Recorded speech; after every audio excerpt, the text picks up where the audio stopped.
The observation deck of the Zorn Collective's primary survey vessel hummed with an air of routine boredom. Ambassador Corell adjusted his multi-jointed appendages, his iridescent exoskeleton reflecting the holographic display of yet another unremarkable solar system. His junior analysts worked with mechanical precision, scanning the system's planets with the detached efficiency of bureaucrats who had seen countless worlds. Earth appeared on the display, a blue-green marble suspended in the vast darkness of space. Corell's secondary optical sensors narrowed with mild contempt. Another primitive planet, another species trapped in its own technological infancy. The preliminary scans confirmed his long-standing belief. Humans were nothing more than a collection of fractious, resource-consuming organisms barely capable of understanding their own planetary ecosystem. What Corell didn't see were the layers beneath the surface. In an underground complex beneath the Cheyenne Mountain, a network of the world's most brilliant minds worked in carefully orchestrated silence. General Elena Rodriguez studied a holographic representation of the alien vessel, her fingers tracing invisible lines of potential strategy. Around her, a team of scientists, military strategists, and xenobiologists had been preparing for this moment for decades. "They're scanning," whispered Dr. Marcus Chen, a quantum physicist whose work bridged theoretical science and practical warfare. Exactly as we predicted. The room was a testament to humanity's hidden strength. Walls lined with quantum computing arrays, breakthrough neural network interfaces, and technologies so advanced they bordered on the incomprehensible. Each person in the room represented a carefully selected piece of a much larger puzzle, a puzzle the Zorn Collective was about to dramatically misunderstand. On the surface, humanity appeared divided. Political tensions, economic challenges, regional conflicts, all the typical signs of a species not ready for galactic interaction. But this was carefully maintained camouflage. The world's governments had made a silent, unprecedented pact decades ago. When the inevitable first contact occurred, humanity would present a facade of weakness while hiding its true potential. Corell's report to the Zorn High Council wrote humanity off in less than 3 paragraphs. Technological capacity, minimal. Global unity, fractured. Military potential, negligible. Recommendation, cataloging, and potential future resource acquisition. What he didn't know was that every word of his report was precisely what humanity wanted him to believe. Deep in the complex, General Rodriguez allowed herself a slight smile. The quantum communication array beside her displayed multiple fail-safe protocols, each one a weapon more sophisticated than anything the Zorn could imagine. Humanity had been listening, watching, and preparing for far longer than any alien civilization could comprehend. "Activate Protocol Mirage," she whispered into her communication implant. Across the globe, seemingly random systems flickered. Power grids adjusted with microscopic precision. Communication networks realigned in ways that would appear completely normal to an outside observer.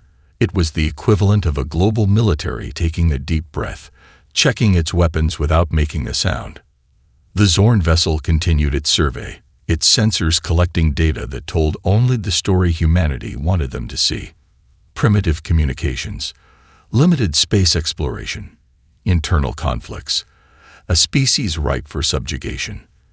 They were monumentally wrong, and they would discover this fact in the most painful way possible. The first Zorn transmission arrived with all the arrogance of an empire that had never known defeat. Massive holographic displays materialized simultaneously in every major government building, military installation, and public square across Earth. Ambassador Corell's crystalline form projected a message of cold, calculated dominance.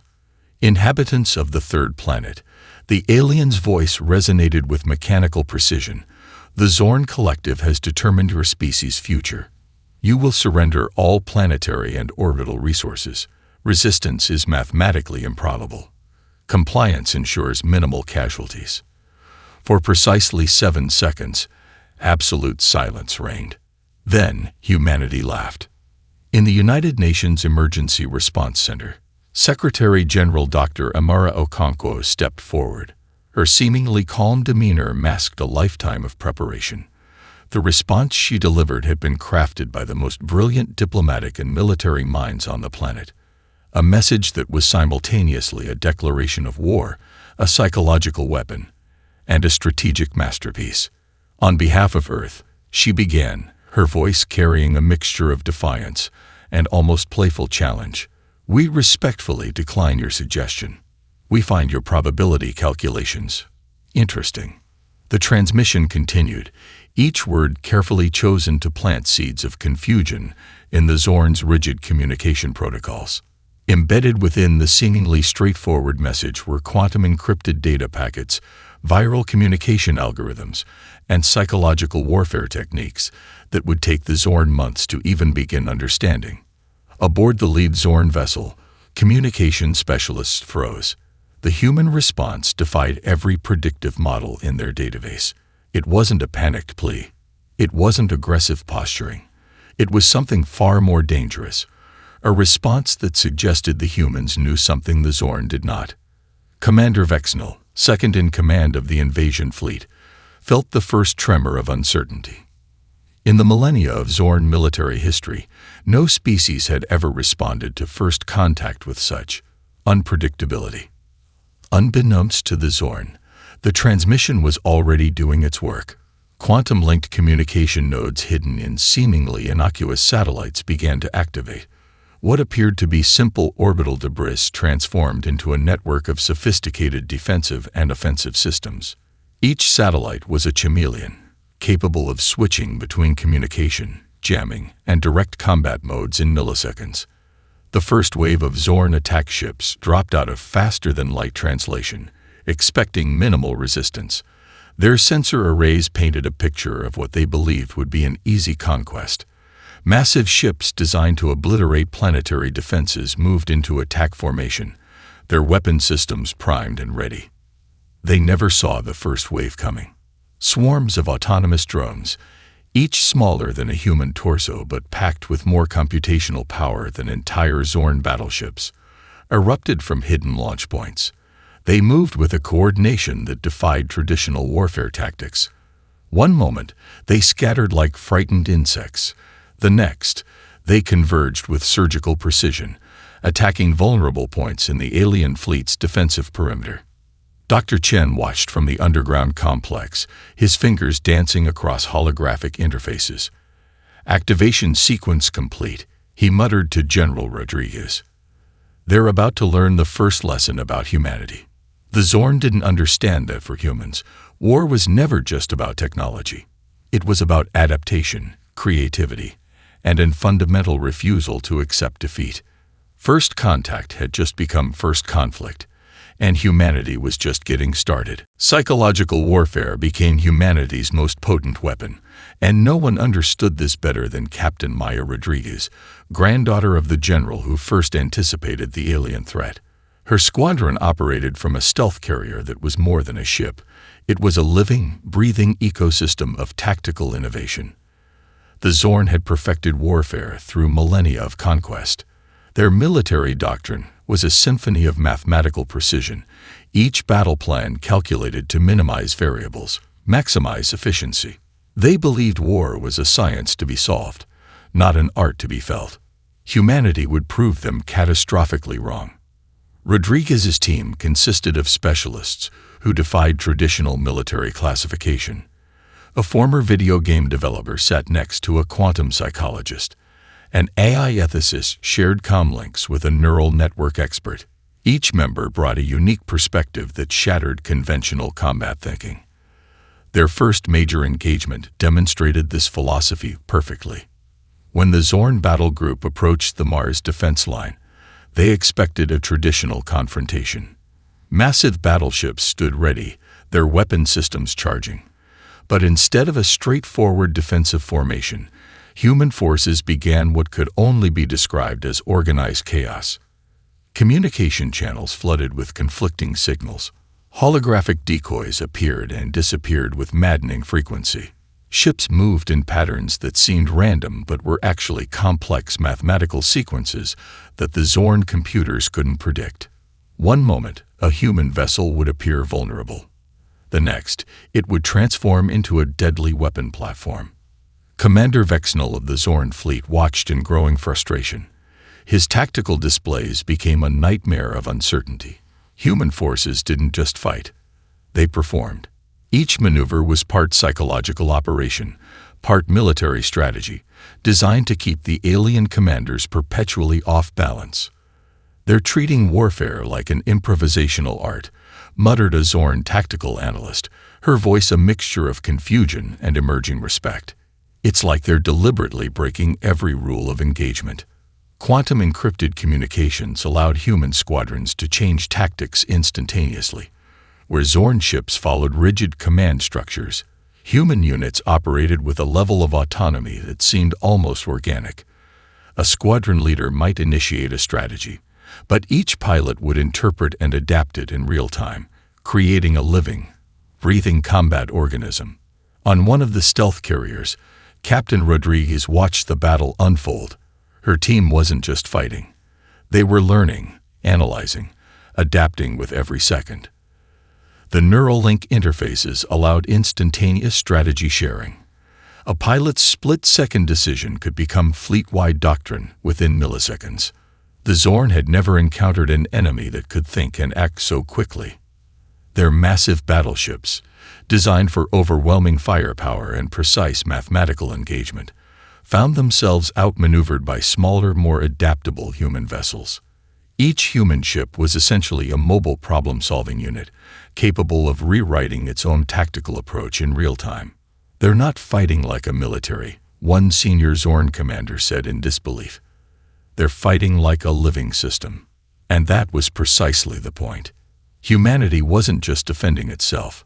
It was demonstrating a fundamental truth about existence that the Zorn had forgotten.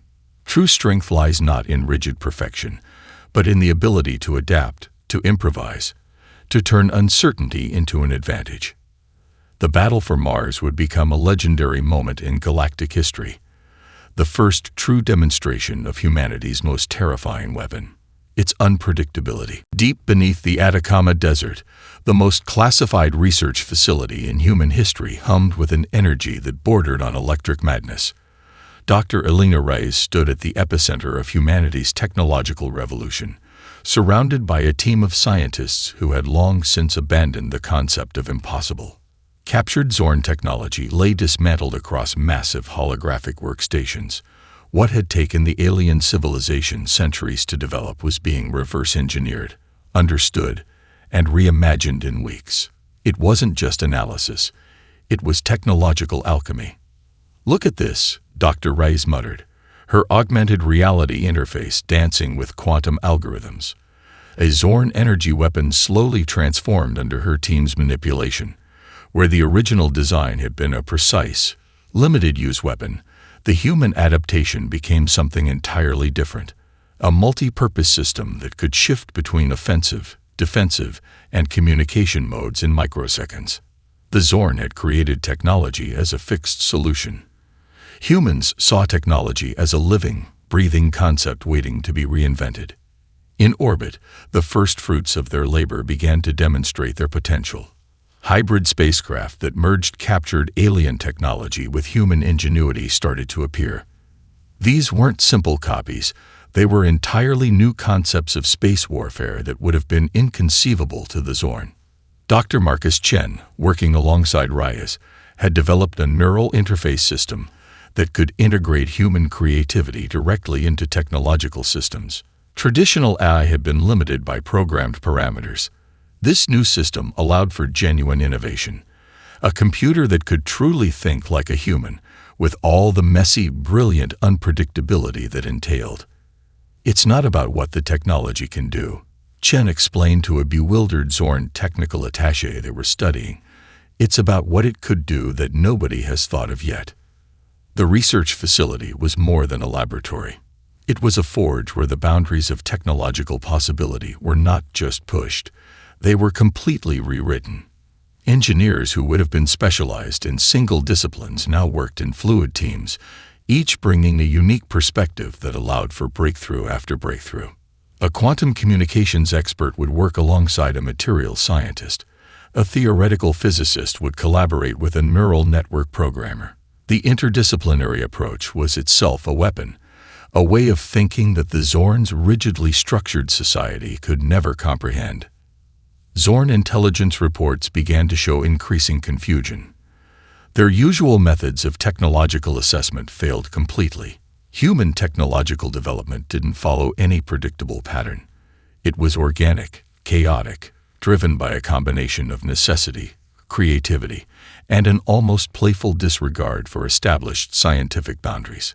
In one remarkable breakthrough, the team converted a Zorn faster-than-light drive into a communication relay that could transmit information across impossible distances. What the aliens had designed as a pure transportation technology became something entirely different, a communication system that could potentially link human colonies across vast stretches of space. "We're not just copying their technology," Dr. Rice told her team during a late-night strategy session. "We're reimagining what technology can be." The Zorn had conquered countless civilizations by maintaining a significant technological edge. They believed innovation was a linear process, something that happened slowly, carefully, with each advancement carefully calculated and controlled. Humanity was about to show them how wrong they were. Each captured piece of Zorn technology became a puzzle, a challenge, an opportunity. Where the aliens saw a finished product, humans saw a beginning. The first draft of something that could be infinitely more.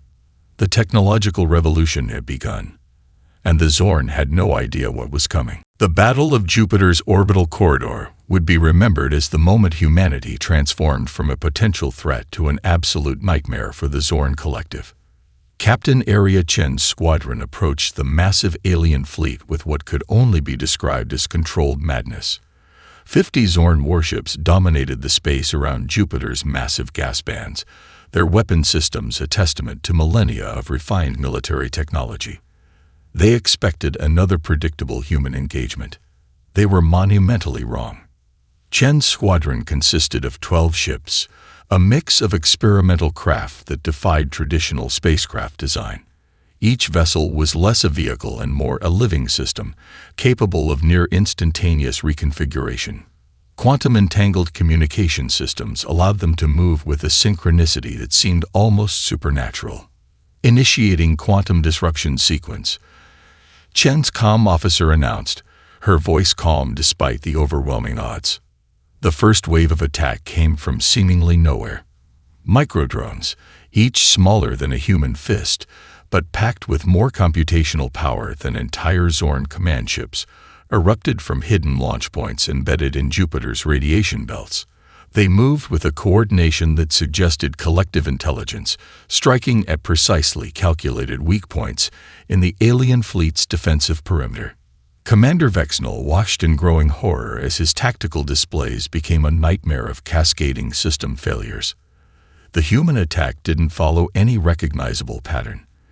It was less a military engagement and more like a living organism adapting in real time, probing, testing, reconfiguring with each microsecond.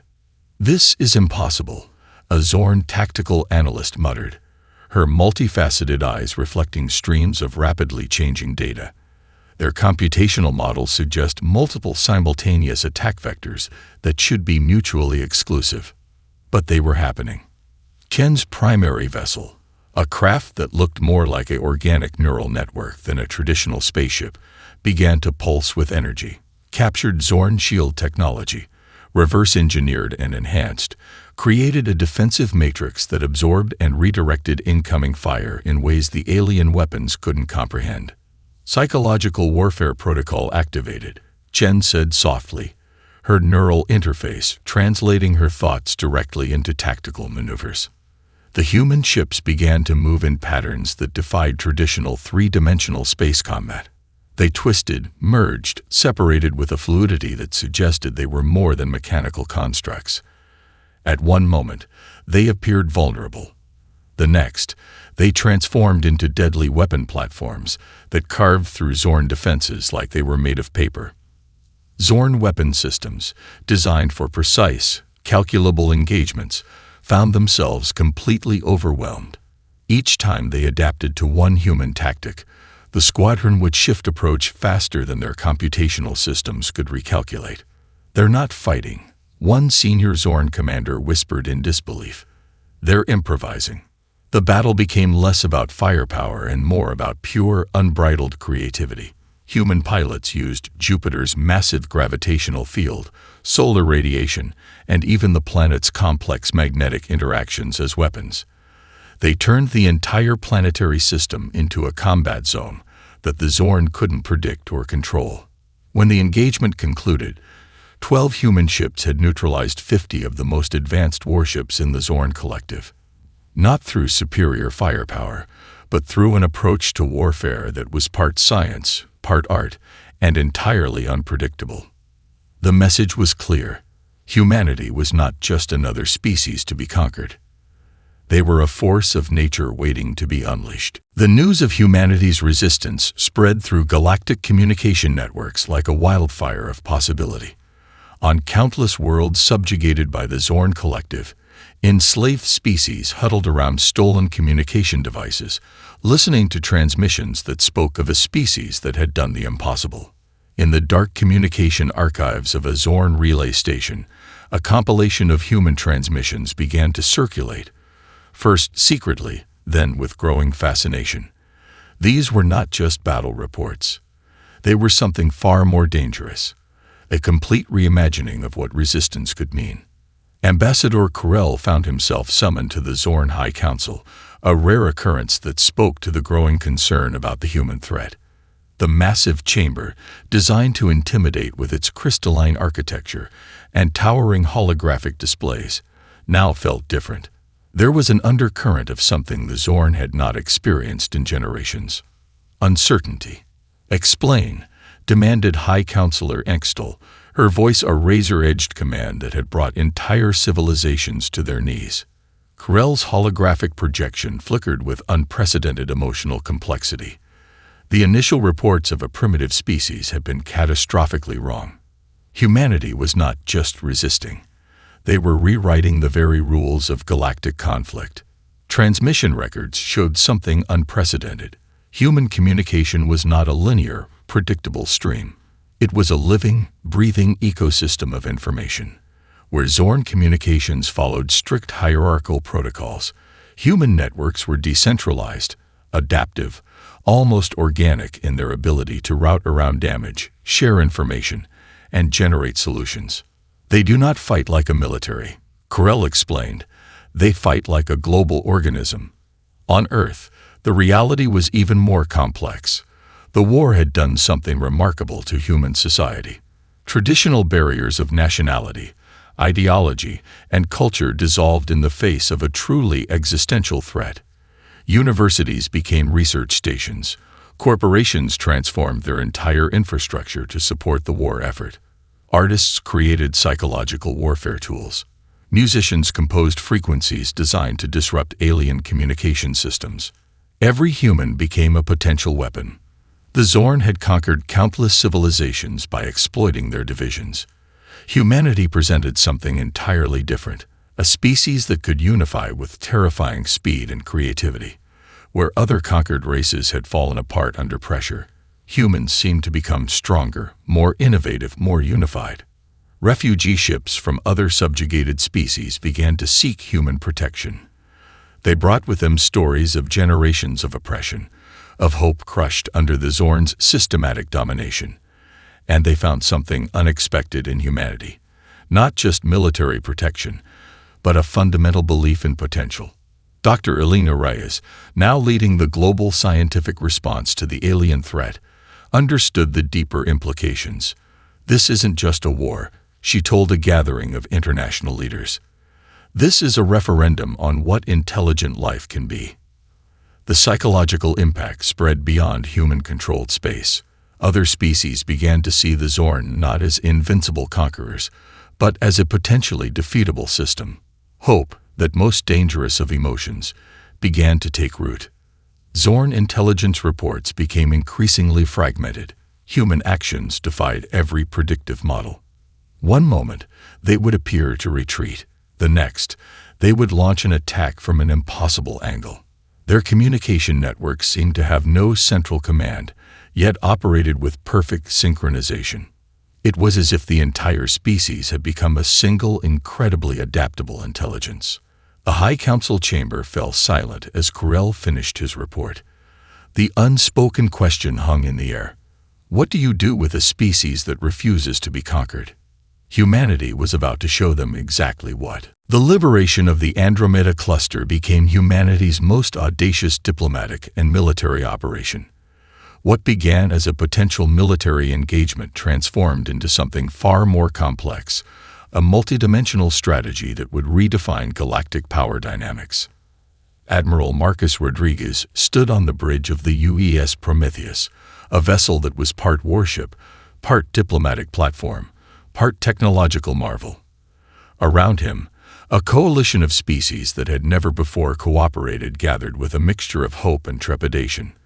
The Zorn had kept these civilizations isolated, preventing any meaningful communication or cooperation for generations. Humanity changed that in weeks. The strategy was breathtaking in its complexity. Human diplomats didn't just offer military support, they provided a comprehensive framework for collective resistance. Advanced communication technologies allowed instantaneous translation, cultural exchange, and collaborative problem-solving. Where the Zorn saw conquered territories, humans saw potential collaborative networks. "We're not here to replace one empire with another," Rodriguez announced to the assembled species representatives. "We're here to show you what collective potential looks like." The first wave of liberation looked nothing like a traditional military campaign. Quantum-encrypted communication networks appeared seemingly out of nowhere, linking resistance movements across multiple star systems. Captured Zorn technologies were rapidly modified and distributed, giving subjugated species tools of resistance they had never imagined possible.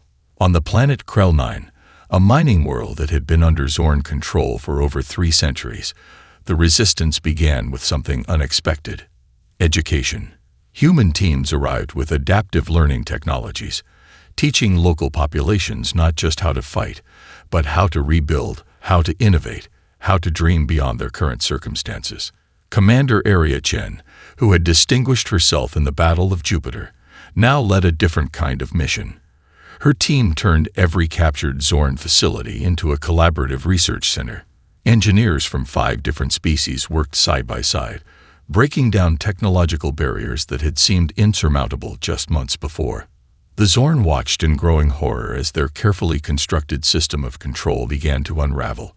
It wasn't just military defeat, it was a complete reimagining of how intelligent species could interact. Humanity presented a model of cooperation that was organic, adaptive, almost living in its complexity. Diplomatic missions became something entirely new. Where traditional galactic diplomacy had been about rigid negotiations and carefully controlled interactions, human-led discussions became dynamic, creative problem-solving sessions. Cultural exchange programs sprang up overnight. Species that had been enemies for generations found themselves collaborating on technologies, sharing scientific discoveries, understanding each other in ways they never thought possible. The Zorn's greatest weapon had always been isolation. They kept conquered species separated, preventing any meaningful communication or cooperation. Humanity's approach was the exact opposite, creating networks, breaking down barriers, showing that diversity was not a weakness but the most powerful adaptive strategy in the universe. On the communication networks that now spanned multiple star systems, a new narrative began to take shape. These were not just stories of resistance, but of collective potential. Every species began to see themselves not as isolated entities, but as part of a larger, interconnected possibility. High Counselor Extol of the Zorn watched the reports with a growing sense of something that might have been fear.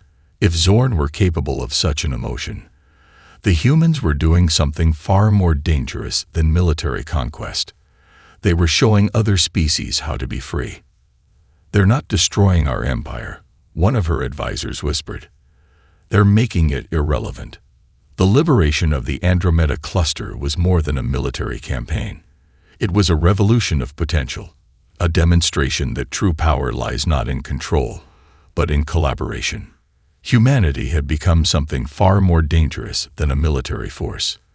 They had become a beacon of possibility. The final negotiations took place not on a battlefield, but in a massive orbital conference center that embodied humanity's approach to conflict resolution. Where traditional diplomatic meetings were rigid and formal, this space was dynamic, adaptive, a physical manifestation of the collaborative spirit that had defeated the Zorn Collective. Ambassador Elena Rodriguez stood at the center of a holographic display that represented multiple star systems, species, and potential futures. She was no longer just a representative of Earth, but a symbol of a new galactic paradigm. The Zorn delegation arrived broken, not by military might, but by a fundamental transformation they could neither understand nor resist. High Counselor Engstall, once the most feared leader in the known galaxy, now looked like a relic of a dying system. "We do not seek your destruction," Rodriguez began, her voice carrying the weight of a species that had redefined the very concept of conflict. "We seek evolution." The conference hall itself was a testament to humanity's approach. Adaptive architecture shifted and changed, creating spaces that facilitated communication, broke down hierarchical barriers, and encouraged collaborative thinking. Representatives from hundreds of species sat not in traditional diplomatic rows, but in fluid, interconnected clusters that could reform instantaneously. What the Zorn had failed to understand became painfully clear in these moments. Humanity was not just a military force or a diplomatic entity. They were a living concept of potential, a way of thinking that saw challenges as opportunities for collective growth. Dr. Marcus Chen presented the first comprehensive galactic communication and collaboration protocol. It was more than a treaty. It was a blueprint for a new form of interspecies interaction. Technologies developed during the conflict were now being repurposed to heal, to connect, to create. The most striking revelation came from the species previously conquered by the Zorn. They spoke not of revenge, but of renewal. Humanity had shown them something far more powerful than military liberation. They had shown them how to reimagine their own potential. "We were not liberated," said Krelin, a representative from a mining world that had been under Zorn control for centuries. "We were awakened." The diplomatic resolution was unlike any in galactic history. Instead of territorial divisions or resource allocations, the agreement focused on collaborative research, shared technological development, and a radical approach to collective problem-solving. The Zorn Collective would not be destroyed. They would be transformed. Ambassador Rodriguez understood the deeper significance. This was not about winning a war. It was about demonstrating a fundamental truth about intelligent life, that diversity, creativity, and collaborative potential were the most powerful forces in the universe. High Counselor Engstall, in her final act, did something unprecedented. She formally dissolved the Zorn Collective's existing power structure, creating a new collaborative framework that would integrate their civilization into the broader galactic community. The communication networks that humanity had developed during the conflict now became channels of cultural exchange, scientific collaboration, and mutual understanding. What had been weapons of war transformed into bridges of possibility. As the final agreements were signed, the holographic displays showed something remarkable. The rigid, hierarchical structures of previous galactic interactions dissolved, replaced by a web of connections that pulsed with potential living, changing, growing. Earth was no longer just a planet. It had become a concept, a demonstration that true power lies not in conquest, but in the ability to imagine, to adapt, to grow. The war was over. The real work was just beginning.